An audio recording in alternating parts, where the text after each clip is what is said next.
Hello and welcome. I'm Light, and this is my channel.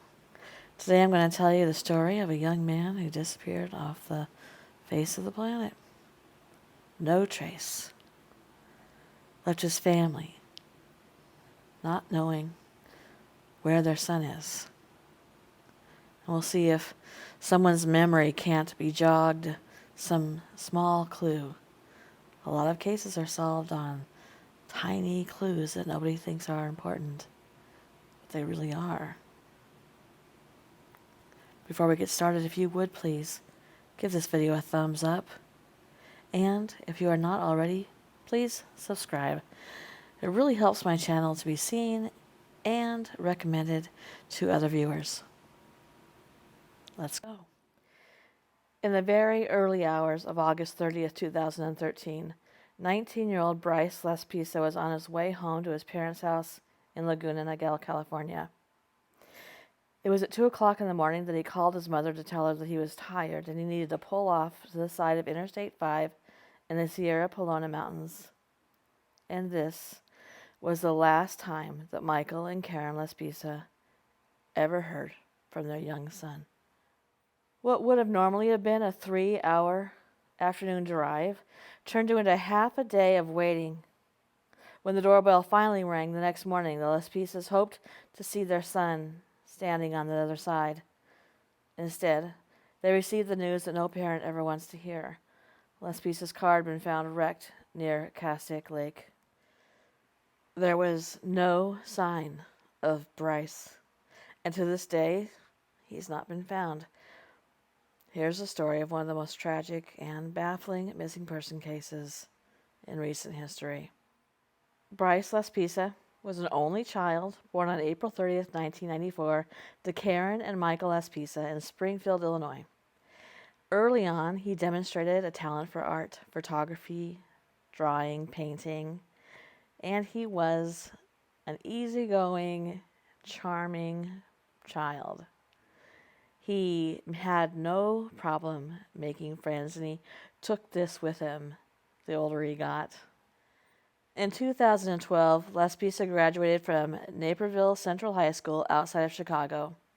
His parents were then newly retired, and they decided to move the family to California, and they settled in Laguna Niguel.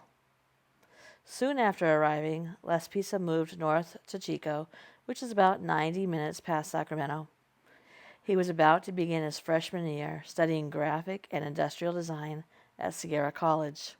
Bryce sailed through his first year. It went smoothly. He got good grades. He formed a close friendship with his roommate, Sean Dixon, and he began dating fellow student Kim Sly. During summer break, he told his parents and his girlfriend and all of his friends that he was eager to get back to school. He was enjoying it. He was having a great time. It all seemed so well. His future seemed so bright. Bryce returned to Sierra 2 weeks before classes were even ready to resume. He was fresh and eager to go.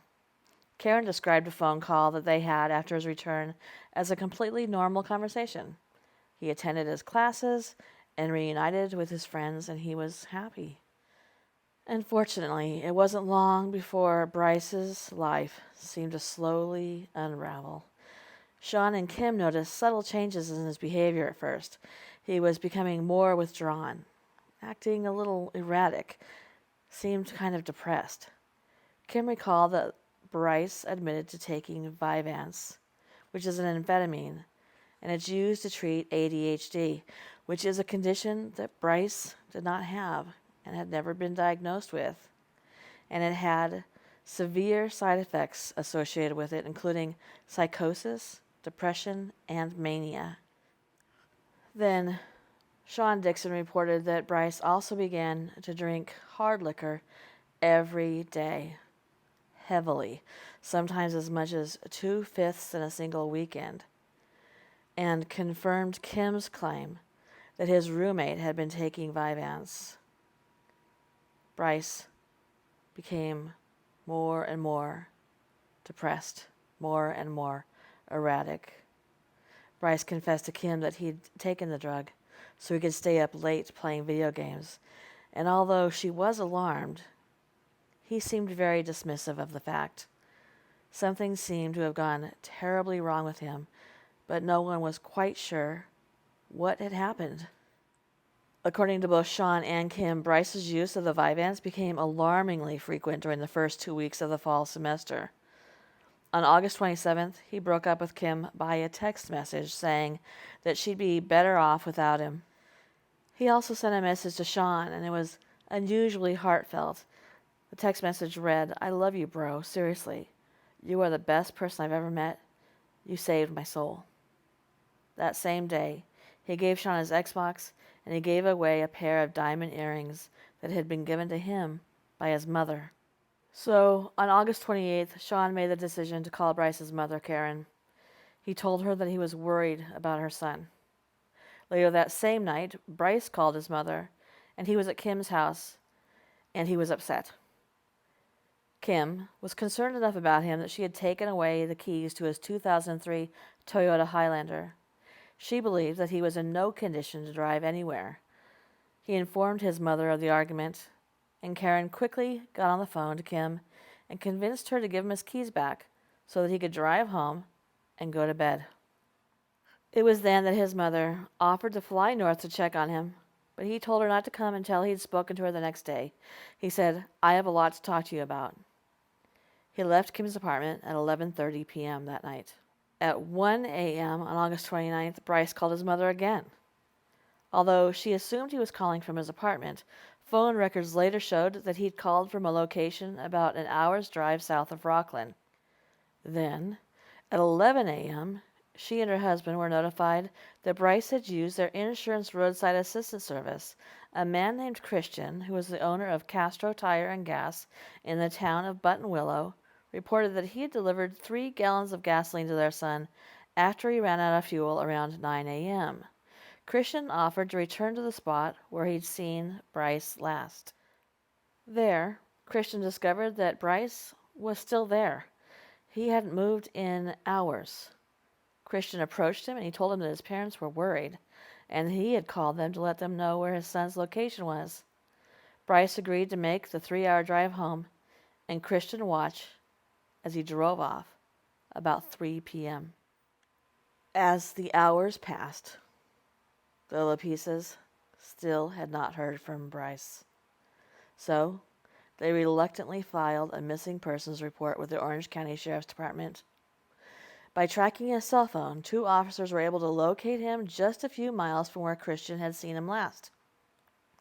The officers reported that he seemed lucid, that he was friendly, and he showed no signs of intoxication, nor were there any drugs or alcohol found in his vehicle. The police told Bryce that his parents were worried, and when he seemed hesitant to call them, the police dialed for him. Karen told him to come home, and he called Christian to check on him.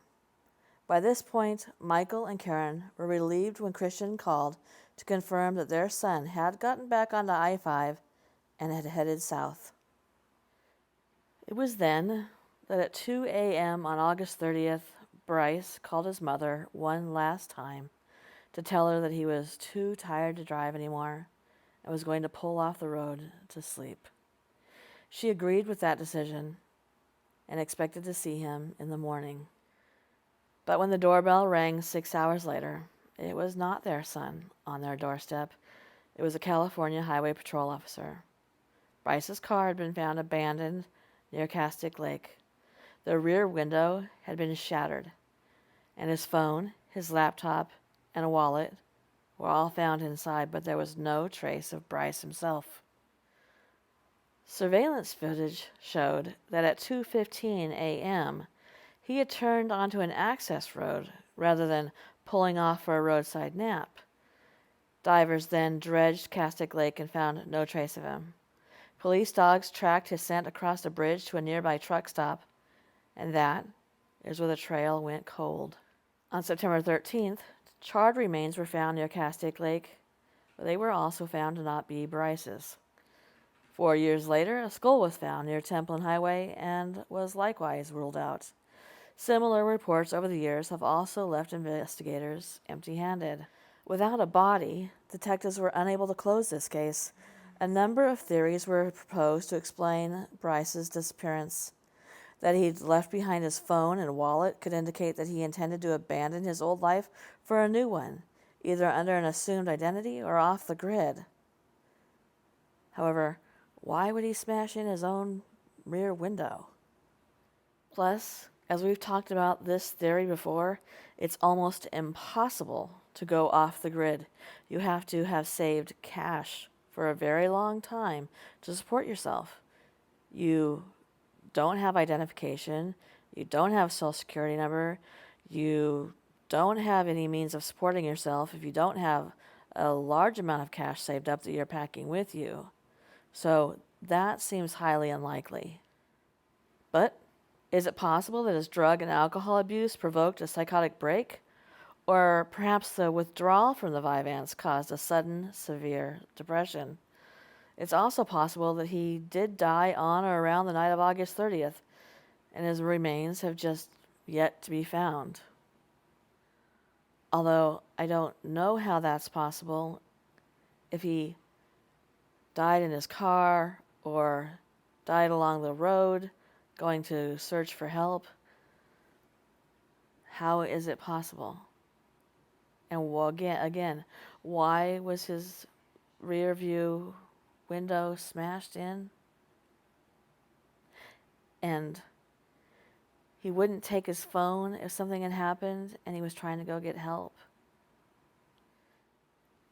Whatever the truth is, his disappearance was a tragedy for those close to him. His mother says, "I'll never give up hope," but it's really difficult. It's gut-wrenching every day, not knowing. It's a living nightmare. In the years since Bryce's disappearance, there have been no other clues.